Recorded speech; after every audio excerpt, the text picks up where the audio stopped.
मित्रों नमस्कार, मैं सुनील सोनी। जोशीमठ शंकराचार्य अभिमुक्तेश्वर जी का फिलहाल विवाद चल रहा था भारतीय जनता पार्टी के साथ में, विशेष रूप से योगी जी के साथ में। चलो, शंकराचार्य के से पहले वर्तमान शंकराचार्य पीठ के जो है उत्तरी भारत की जो शंकराचार्य पीठ है उसके बारे में बात करें तो इनकी गद्दी के बारे में काफी विवादित रही है। ये पीढ़ी दर पीढ़ी एक जिस प्रकार पीढ़ी चलती है उसी तरह चार शंकराचार्य पीठ है भारत के अंदर, और चारों के अंदर गुरु शिष्य की परंपरा चलती रहती है। जो वारिस होता है आगे वाला वो संभालता रहता है। तो ये दुर्भाग्य रहा है कि आदि शंकराचार्य के बाद में जितने भी शंकराचार्य हो गए उनमें से कुछ शंकराचार्य को आप छोड़ दो तो बाकी दमदार नहीं रहे। आप कोई बड़ा देश हो जैसे भारत देश है, कोई भी देश है, अमेरिका है, रूस है, कोई भी है, देश बड़ा होने से या पद बड़ा होने से कुछ नहीं होता। उसको संभालने वाला जब तक मजबूत आदमी नहीं हो, तार्किक नहीं हो, समझदार नहीं हो और बौद्धिक रूप से विवेकवान नहीं हो तो देश आगे नहीं बढ़ता। जिसे उसी ठीक प्रकार कोई भी संस्था होती है, चाहे वो संस्था ही कह लीजिए आप, पीठ हो गई एक तरह से, उसके ऊपर यदि कोई मजबूत आदमी, ईमानदार आदमी नहीं बैठता तो फिर वो चलती नहीं, चाहे गुरु शिष्य की परंपरा की गद्दी क्यों ना। शंकराचार्य पीठ के बारे में थोड़ा सा, आदि शंकराचार्य की पीठ के बारे में थोड़ा जान लेते हैं। वैदिक सनातन जो अभी चल रहा है, वैसे तो उसकी जो शुरुआत कुछ भी नहीं है, कोई भी पता नहीं लगता कब शुरुआत है, शुरू से ही है इसके बारे में। परंतु फिर भी ऋग्वेद से हम अपने स्थापना माने, क्योंकि ऋग्वेद से इसके अंदर एक रेगुलरिटी आ गई। एक हमारे पास में ऋग्वेद के अपने शुरुआत मान सकते हैं। तो तार्किक के रूप से जिसके अंदर लिटरेचर भी आ गया, सब कुछ आ गया। तो 1500 ईस्वी पूर्व से अपने ऋग्वेद की स्थापना हुई थी। ऋग्वेद की स्थापना होने के बाद में ऋग्वेद की परंपरा से लगा के और महात्मा बुद्ध के जन्म तक 600 ईस्वी पूर्व तक करीबन 900 साल तक वैदिक सनातन का पूरे भारत के अंदर वर्चस्व रहा। उसके बाद में 600 ईस्वी पूर्व से लगा के 800 ईस्वी पूर्व 800 ईस्वी तक शंकराचार्य तक बौद्ध धर्म का वर्चस्व रहा पूरे भारत के अंदर। बौद्ध धर्म का इतना वर्चस्व रहा कि वैदिक सनातन लगभग खत्म सा हो गया था। महात्मा बुद्ध ने पहले तो जो इसका जो बौद्धों के साथ में बौद्ध धर्म तो शुरुआत की थी महात्मा बुद्ध ने, वो इतना मजबूत था, इतना तार्किक था, बहुत सारी यूनिवर्सिटियां थी, उसमें एक से एक विद्वान बढ़कर आए। तो उनका तोड़ निकालने वाले शंकराचार्य 8वीं सदी के अंदर उन्होंने बाकायदा शास्त्रार्थ के माध्यम से, पहले उन्होंने शास्त्रार्थ आपस में ही किया, जैसे मनन मिश्र के साथ में उनका शास्त्रार्थ हुआ। मनन मिश्र के बाद में कुमारिल भट्ट, जो पहले इनके जो जिनके पास में गए थे कुमारिल भट्ट के पास में, कुमारिल भट्ट तो एक्सपायर हो चुके थे, बोलने कोई थे उस टाइम, आत्मदाह कर रहे थे। कुमारिल भट्ट का भी काफी बौद्धों के साथ में शास्त्रार्थ हुआ था। 8वीं सदी के अंदर शंकराचार्य ने इसकी स्थापना की, 4 मठ स्थापित किए और ये परंपरा चालू हुई। ये अद्वैतवाद पे शुरुआत हुई। अद्वैतवाद को इन्होंने प्रस्तापित किया। भारत के अंदर 9 दर्शन है, जैसे तो 3 नास्तिक दर्शन माने जाते हैं जो वेद को नहीं मानते, और 6 आस्तिक दर्शन माने जाते हैं। उन 6 में से एक वेदांत दर्शन है, और वेदांत दर्शन का जो सबसे बड़ी स्कूल है, जिसे कह सकते हैं आप मेन, जो इसका पार्ट है हिंदू धर्म का, समझ लो आप, जो सेंटर फिलोसॉफी है पूरे भारत की, वो अद्वैत वेदांत है, जिसके संस्थापक थे शंकराचार्य। ऋग्वेद से हमारे दिमाग के अंदर एक विचार आया था, एको ब्रह्म द्वितीयो नास्ति।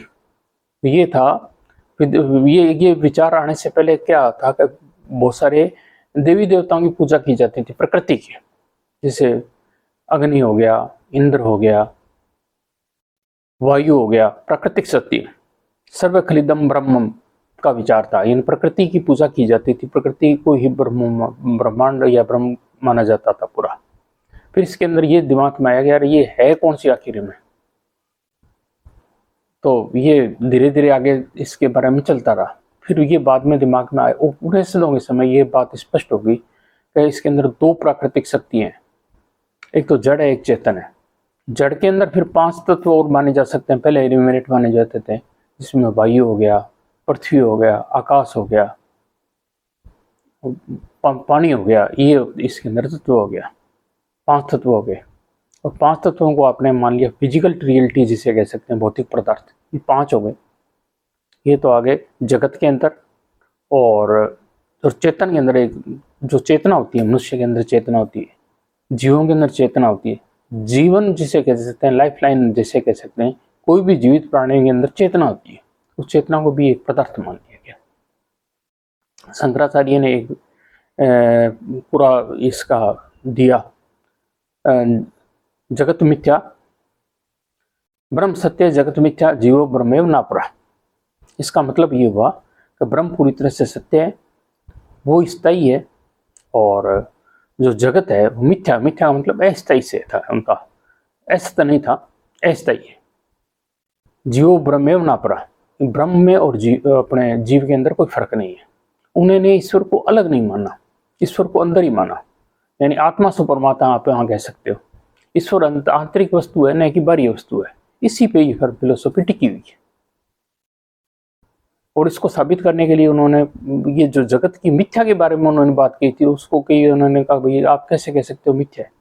तो उसने कहा कि जो भौतिक रियलिटी देख रहे हैं, दिन के अंदर देखते हैं, और इसी तरह रात के अंदर सपने के अंदर भी तो देखते हैं।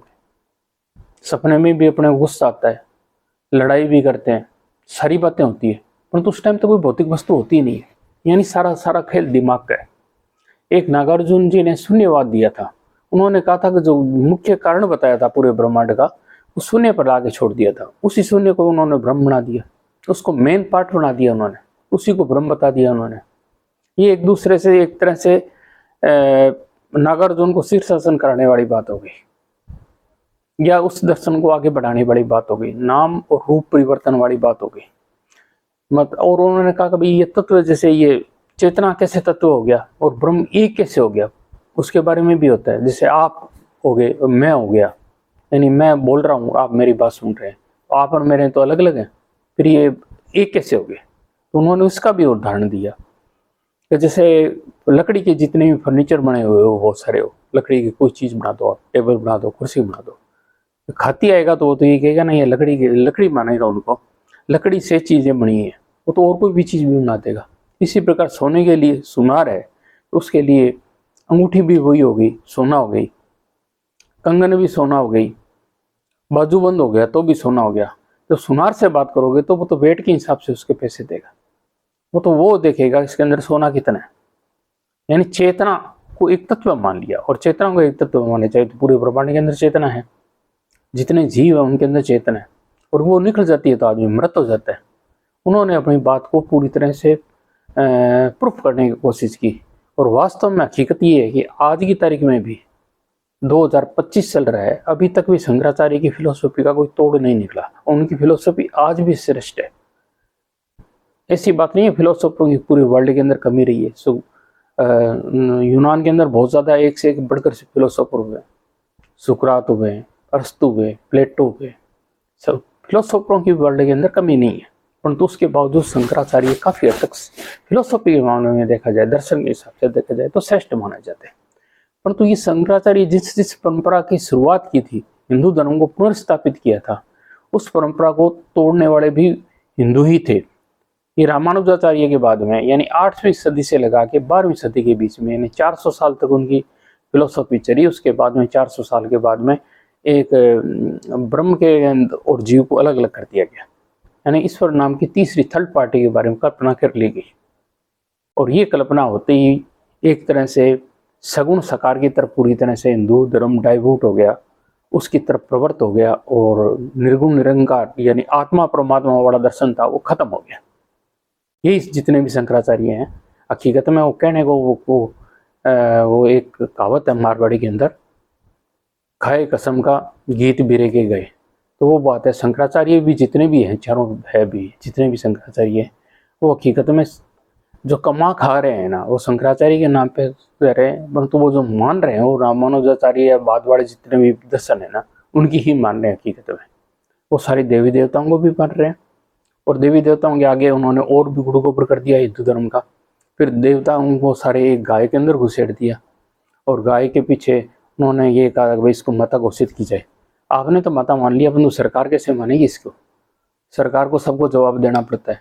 सरकार इसे कैसे साबित करेगी? सरकार के लिए तो सब बराबर है, सारे धर्म। उनकी टेक्निकली समस्याएं बहुत होती है। धर्मगुरु कुछ भी कहे, चाहे हिंदू धर्म का धर्मगुरु कहे, मुस्लिम धर्म का धर्मगुरु कहे, धर्म के पीछे पूरी तरह सरकार थोड़ी चल सकती है। भारत का संविधान है वो धर्मनिरपेक्ष है एक तरीके से अभी भी। हालांकि इसमें तुष्टिकरण बहुत डाल दिया गया, मुस्लिम पार्सल लॉ भी डाल दिया गया, उसके बावजूद भी काफ़ी हद तक सेक्युलर है, तो इसके अंदर इतना कुछ नहीं डाल सकते आप। इसका नाजायज फायदा उठा रहे हैं शंकराचार्य, अपनी राजनीति कर रहे हैं। राजनीतिक तो और धर्म के अंदर कोई विशेष फर्क नहीं है वैसे तो, जो हो रहा है वो गलत हो रहा है हकीकत के अंदर, इसमें कोई शक नहीं।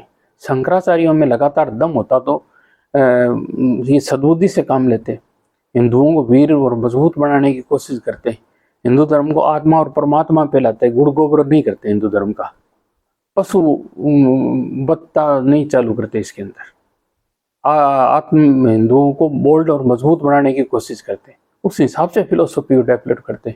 उनकी कमियों की वजह से, धर्मगुरुओं की कमी की वजह से, जो श्री कृष्ण की हम कहानियाँ पढ़ते हैं, जो खुद लड़े थे महाभारत के युद्ध के अंदर, श्री राम थे वो लड़े थे रावण के साथ में, और यहाँ इतना कायर बना दिया कि सारा भगवान भरोसे कर दिया। हिंदुओं को कायर बनाने के अंदर सारे धर्मगुरुओं की कमी रही है। वो उन्होंने स्टैंड किए ही नहीं इस तरीके को, और जातियाँ फैला दी और सारी समस्या पैदा कर दी। जबकि होना ये था कि हिंदुओं को सबको बराबर रखना चाहिए था, मजबूत रखना चाहिए था, अलर्ट करना चाहिए था, जो स्वयं भी हो सकते, ये मंदिर भी नहीं टूटते और आगे भी बढ़ते। तो इसके लिए जो दोषी हकीकत में ये धर्मगुरु ही है, न कि, क्योंकि इसका एक तो व्यवसायीकरण वो बहुत भयंकर हुआ भारत के अंदर, व्यवसायीकरण अभी भी हो रहा है। जितना भी पैसा हिंदू धर्म का आता है वो हिंदू धर्म के उत्थान पे नहीं लगता, यानी जो कन्वर्जन हो रहा है ईसाई धर्म के अंदर या मुस्लिम धर्म के अंदर जो हिंदू जा रहे हैं, उसको रोकने पर न लेकर इन मठाधीशों के पास में पैसा चला जाता है। और मठाधीश जितने भी है, अलग अलग तरह के मठ है, चाहे वो शंकराचार्य वाले पीठ हो चाहे दूसरे पीठ हो, अभी तक सारे लगभग बेदम है, दम वाली बात नहीं है। जबकि ईसाई मिशनरी हुई, मुस्लिम जो ये जो जितने भी ट्रस्ट है वो सारे एक्टिव है, अपने वाले एक्टिव नहीं है। निठल्लेपन की वजह से हिंदू धर्म का हकीकत में कमज़ोर होता जा रहा है, वो अपने ही दुश्मन बनते जा रहे हैं। ये दुर्भाग्य की बात है। तो हमें कम से कम इनको ये कहना चाहिए भाई आप अद्वैत की जो फिलोसफी है उसे डेवलप करो ना। गाय को भगवान बनाने से तो गाय का फराव नहीं होगा, आवारा बना दिया उल्टा गाय को, कचरा खा के जिंदा रह रही है, इससे फायदा क्या मिल रहा है गाय को? जो गौशाला में चलेगी उसको तो फायदा मिल रहा है, सिर्फ जान बचाने से क्या हो जाएगा? आप यदि जितने गौशाला में रख सकते हो उसको रखने की कोशिश करें ना आप। मित्रों, आपको मेरी वीडियो बढ़िया लगी है तो आगे मेरा चैनल भी सब्सक्राइब कीजिएगा, शेयर कीजिएगा। आपने सुना, धन्यवाद। जय हिंद, जय भारत।